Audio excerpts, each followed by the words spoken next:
I want to talk about e-learning and my experience, how I think it's changed and how we're using it these days. I've been in the industry for over 20 years and a lot has changed in terms of technology. I remember 20 years ago when Lloyds Bank were using interactive video and CD-ROM, that if people turned up to do a course in their training centre down in Kingswood, if they hadn't completed the interactive course beforehand, then they'd be sent away. We didn't look at it as blended learning, it was just the way they were using it.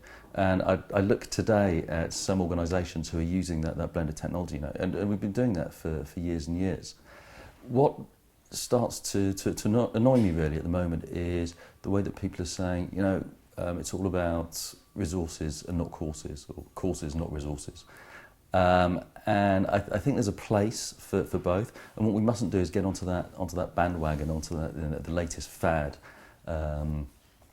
And if you think of what is right for the individual, and we have a huge number of people within the consortium who are using courses, and completion rates may or not be important, but it's the fact that they can get the information they need from that course, and be that time management or presentation skills or how to use Microsoft Office. If the individual can get what they need from that piece of content, then that's what it's about.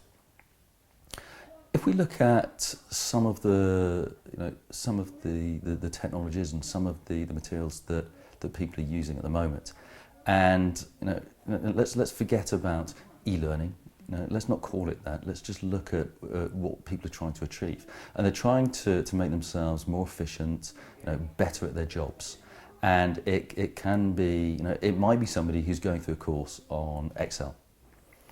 What I'm finding at the moment is, people want the information when they need it and in a format that they can use it.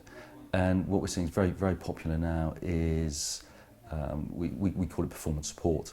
But it's tools, tips and tools that are going to make a manager or an individual better at their job.